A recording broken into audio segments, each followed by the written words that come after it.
ಗ್ರಾಮ ಪಂಚಾಯತ್ ಎಲೆಕ್ಷನ್ ಹತ್ರ ಬತ್ತಿತ್ತು. 20 ಹುಡುಗರು ಕೂತ್ಕೊಂಡು ಪ್ಲಾನ್ ಮಾಡಿದ್ರು ಡಾಬಾದಲ್ಲಿ, ಯಾರು ಕರ್ಕೊಬಂದು ನಿಲ್ಸ್ಬೇಕು ರೋಡ್ಗೆ ಈ ಸತಿ ಅಂತ.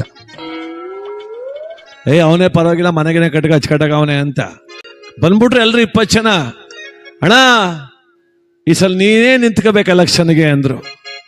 ಅವನಂದ, ಅಪ್ಪ ನಮ್ಮ ಅಪ್ಪನ ಕಾಲದಿಂದ ಯಾವ ರಾಜಕೀಯನೂ ಮಾಡಲಿಲ್ಲ, ನಾ ಬರುದಿಲ್ಲ ಹೋಗಪ್ಪ ಅಂದ. ಅಣ್ಣೋ ಏನ್ ಹಿಂಗಂತೀಯಲ್ಲ, ಎಲ್ರು ನಿನಗೆ ಆಗ್ತೀನಿ ಅಂತ ಕೂತವ್ರೆ, ನೀನೇ ಇಲ್ಲ ಅನ್ಬಿಟ್ರೆ ಹೆಂಗಣ? ಅಪ್ಪ ಅವೆಲ್ಲ ಬೇಡಕ್ಕನೋ, ಆಪೋಸಿಟ್ ಕ್ಯಾಂಡಿಡೇಟೇ ಇಲ್ಲ, ನಿಂತ್ಕೋಬೇಕು ನೀನು ಅಂದ್ರು. ಇವನಂದ, ಗೆದ್ದನ ಅಂದ. ಗೆದ್ದಯ್ಯ ಏನ್ ಅನ್ಕಂಡೆ, ಲೀಡು ಅಂದ ಅವನು. ನಿಜವಾಲ್ವೇ ಕುಂತಿದ್ರು ಗೆಲ್ತೀಯ ನಮ್ಮ ಅಪ್ರಾಣವೇ ಅಂದ ಒಬ್ಬ. ಅವನ ಹೆಂಡ್ತಿ ಅಂದ್ಲು, ಐಕ್ಲು ಮಾತು ಕೇಳಬೇಡ, ಯಾಕೂಟ್ ಹೋಯ್ತೀಯ, ಸುಮ್ಮನೆ ಇದ್ಬಿಡು ಅಂದ್ಲು ಅವಳು. ಸುಮ್ಮನಿರೋ, ನಿಂಗೆ ಗೊತ್ತಾ ಹುಡುಗರಿಗಿಂತ. ಅಲ್ಲ ಈಗೇನು ಬೇಡ ಅನ್ನಿಸ್ತದೆ ಕಣಪ್ಪ ನನಗೆ ಅಂದ. ಹೇಳೋ ಮುಂದ್ಲೋಸ್ಕೆ ನಿನ್ನ ಮಗಳು ಮದುವೆ ಮಾಡಬೇಕು, ಲಗ್ನ ಪತ್ರಿಕೆಯಲ್ಲಿ ಗ್ರಾಮ ಪಂಚಾಯತ್ ಅಧ್ಯಕ್ಷರು ಅಂತ ಹಾಕ್ಸಿದ್ರೆ ಯಾರ್ಗಣ ಗ್ರೇಡು ಅಂದ. ನಿಜ ಅಲ್ವಾ ಅಂದ. ಗೆಲ್ತೀನಲ್ವೇ, ಕೂಂತಿದ್ರು ಗೆಲ್ತೀಯ ಬಾ ಅಂತ ಕರ್ಕೊಂಡು.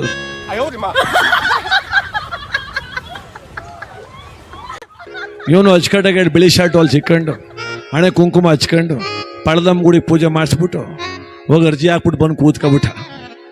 ಇಬ್ರು ಬಂದ್ರು, ಅಣ್ಣ ಕುಂತ್ಕೊಬಿಟ್ರೆ ಆಗುದಿಲ್ಲ, ಹೊಸಿ ಓಡಾಡಬೇಕು ಅಂದ ಒಬ್ಬ. ನೀನೇ ಅಂದಲ್ಲ ಕುಂತಿದ್ರು ಗೆಲ್ತಿ ಅಂದಲ್ಲ ಅಂದ. ಈಗಲೂ ನೀನೇ ಗೆಲ್ಲೋದು, ಹೊಸಿ ಓಡಾಡಮ್ಮ ಬಾ ಅಂದ. ನಡಿ ಆಯ್ತು ಅಂದ. ಅಣ್ಣ ಇಬ್ಬರೇ ಹೋದ್ರೆ ಆದದಣ್ಣ, ಜೊತೆಗೊಂದು 20 ಜನ ಐಕ್ಳು ಪಾಂಪ್ಲೆಸ್ ಹಿಡ್ಕೊ ಬರೋದು ಬೇಡವೇ ಅಂದ. ಆಯ್ತು ಕರ್ಕೋ ಅಂದ. ಸುಮ್ ಬಂದಾರ ಅವರು, ಗಾಡಿಗೆ ಬಾಡಿಗೆಲ್ಲ ಪೆಟ್ರೋಲ್ ಹಾಕ್ಸ್ಬೇಕು ಅಂದ. ಕುಂತಿದ್ರು ಗೆಲ್ತಿ ಅಂದಲ್ಲಪ್ಪ ಅಂದ. ಈಗಲೂ ನೀನೇ ಗೆಲ್ಲೋದು, ಕರ್ಕೊಂಡ್ಬಿಡ್ತೀನಿ ಅಂದ. ಆಯ್ತು ಬಿಡಪ್ಪ, ಒಂದು 20,000 ಖರ್ಚಲ್ವ ಮಾಡ್ತೀನಿ ಅಂದ. ಆಯ್ತು ಎಲೆಕ್ಷನ್ ಇನ್ನು 3 ದಿನ ಅಂತ ಒಬ್ಬ ಬಂದ. ಅಣ್ಣ ಈಗ ಮಾತ್ರ ತಲೆ ಕೆಟ್ಟೋಯ್ತು ನಂಗೆ ಅಂದ. ಯಾಕಪ್ಪ ಅಂದ. ಏನಣ್ಣ ಅವರು ಆಲೆ ಮನೆ ತಾವ್ ಬಿರಿಯಾನಿ ಮಾಡ್ತಾವ್ರೆ ಅಂದ. ನಾವೇನ್ಲ ಮಾಡಮ್ಮ ಅಂದ. ನಾವು ಮಟನ್ ಬಿರಿಯಾನಿ ಮಾಡ್ಸೋಕಿಲ್ವಣ ಅಂದ. ಕುಂತಿದ್ರು ಗೆಲ್ತಿ ಅಂದಲ್ಲಪ್ಪ ಅಂದ. ಈಗಲೂ ನೀನೇ ಗೆಲ್ಲೋದು, ಒಂಚೂರು ಖರ್ಚು ಮಾಡ್ಬೇಕು ಅಂದ. ಹೆಂಡತಿ ಹತ್ರ ಹೋಗಿ ಕೊಡಮ್ಮಿ ಮಾಂಗಲ್ಯಚನ ಅಡ ಮಾಡ್ಬಿಡ್ತೀನಿ ಅಂದ. ಬಡ್ಕನಲ್ಲಪ್ಪ, ಬೇಡ ಅಂದ್ರು ನಿಂತ್ಕಂದಲ್ಲ. ಮಾಂಗಲ್ಯವೆಂಬ ಸರವು ಶ್ರೀಮತಿಗೆ ಎಲೆಕ್ಷನ್ ನಾಳೆ ಅಂತ ಒಬ್ಬ ಬಂದ. ಅಣ್ಣ ನಾನು ಮಾತ್ರ ಹೆಚ್ಚು ಕಮ್ಮಿ ಆದ್ರೆ ಊರ್ ಬಿಟ್ಟು ಹೊಂಟೈತೀನಿ ಅಂದ. ಯಾಕಪ್ಪ ಹೆಚ್ಚು ಕಮ್ಮಿ ಆದುದು? ಅಣ್ಣ ಸೋತ್ ಬಿಡು, ಸೋಲು ಗೆಲುವಿದ್ದುದೇ ಜೀವನದಲ್ಲಿ. ಅವೈದನ್ನು ಮುಂಚೆ ಸೋಲುದು ಒಂದೇ, ನೆಣಕ ಸಾಯ್ದು ಒಂದೇ ಅಂದ.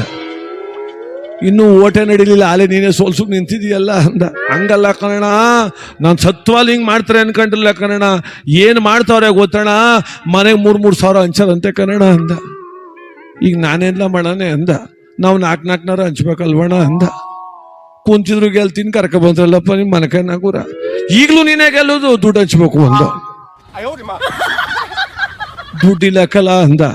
ಕನಕಪುರದಲ್ಲೂ ಸೈಟ್ ಮಾರ್ಬಿಡೋಣ ಅಂದ. ಬಹಳ ಕಷ್ಟಪಟ್ಟು ಸಂಪಾದನೆ ಮಾಡಿಕಲ್ಲ ಅಣ್ಣ, ಮಾನ್ಕಿಂತ ಹೆಚ್ಚಣ.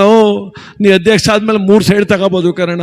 ಅವು 5 ಮುಂಚೆ ಸೋತಿಯಪ್ಪ, ಥೋ ನನಗೆ ನಾಚಿಕೆ ಆಯ್ತದೆ ಅಂದ. ನಡಿಯಪ್ಪ ಮಾರ್ಬಿಡ್ಮ ಅಂದ. ಅದನ್ನು ಮಾರ್ಸ್ಬಿಟ್ಟು ದುಡ್ಡು ತಂದು ಬೆಳಗಾನ ಹಂಚಿದ್ರು. ದುಡ್ಡು ಆಯ್ತು, ಸೈಟ್ ಆಯ್ತು ಅಂತ ಮನಗವನೆ, ಹಂಗೂ ಬಿಡ್ಲ ಬಂದು ಹೇಳ್ತಾಣ, ಮನಿಕಬಿಟ್ರೆ ಆಗುದಿಲ್ಲ ಅಂದ. ಥೋ ಏನಿಲ್ಲ ತಿರ್ಗ ನಿಮ್ದು, ಬಾ ನಮ್ ಜೊತೆಲಿನ್ ಕರ್ಕೋದ. ಅಣ್ಣ ಬಿಡು ಅಣ್ಣನ ಕಾಲ್ಗೆ ಅಂದ. ಇವನ್ ಕಾಲ್ಗೆ 5,000 ಕೊಟ್ಟು 5 ವರ್ಷ ಆಯ್ತು, ಹೊಸ್ಲು ಕೊಡ್ಲಿಲ್ಲ, ಬಡ್ಡಿ ಕೊಡ್ಲಿಲ್ಲ. ಇವನ್ ಕಾಲ್ಗೆ ಹಾಕ್ಲ ಬಿಳಿಸಿರಿ ಅಂದ. ಅಣ್ಣ ಇವ್ರ ಮನೇಲಿ 12 ಓಟವೇ, ಬಿಡು ನಿನ್ ಮನೆ ಒಳಗ ಅಂದ. ರಾಪನ್ ಬಿದ್ದೋಗ್ಬಿಟ್ಟ ಅವನು. ಕಾಲ್ಗೂ ಬಿಳಿಸಿದ್ರು, ಸೈಟ್ನೂ ಮಾರ್ಸಿದ್ರು, ಒಡವೆ ಎಲ್ಲ ಆಡ ಮಾಡಿಸಿದ್ರು. ಎಲೆಕ್ಷನ್ನು ಚೆನ್ನಾಗಿ ನಡೆಸ್ಬಿಟ್ಟು 135 ಹೋದಲ್ಲಿ ಸೋಲ್ಸ್ಬಿಟ್ಟು ಮನೆ ಸೇರಿಸ್ಬಿಟ್ಟು. ಹೊಗಳಿಕೆ ಎಂಬುದು ಒನ್ನ ಶೂಲ ಕಾಣಿರೋ. ನಮಗೊಂದು ಸಾಮರ್ಥ್ಯ ಅದೇ, ಆ ಸಾಮರ್ಥ್ಯದ ಅರಿವು ನಾವು ತಿಳ್ಕೊಂಡಿದ್ರೆ ಬಲ್ ಚಂದ ಈ ಜಗತ್ತೊಳಗೆ.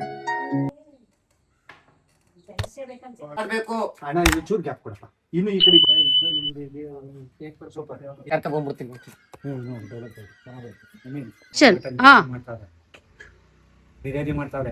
ಬಿರಿಯಾನಿ ಮಾಡ್ತಾವ್ರೆ. ನಾವೇನ ಮಾಡಮ್ಮ, ನಾವು ಹಿಂದೆ ನಿಂತ್ಕೋಬೇಕು. ಇತ್ತ ನೋಡ್ಬೇಡಿ ಕಣ, ಫುಲ್ ಲಾಸ್ಟ್ ಅವ್ರು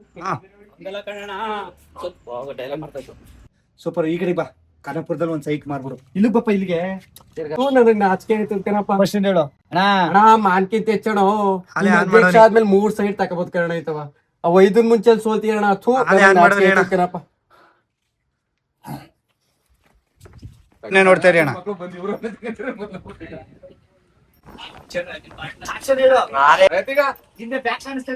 ಅಣ್ಣ ಡೈಲಾಗ್ ಏ ಅವನೇ ಪರವಾಗಿಲ್ಲ, ಮನೆಗೇನೆ ಕಟ್ಕೊಂಡು ಅಚ್ಚುಕಟ್ಟಾಗವನೆ. ಟೀ ಕುಡ್ದಾಯ್ತಾ? ಗ್ಲಾಸ್ಗಳ ಹಾಕ್ಬಿಟ್ಟು ಹೋಗ್ರಿ.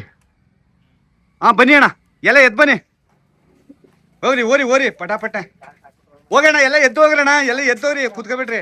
ಎಲ್ಲ ಎದ್ದೋರಿ.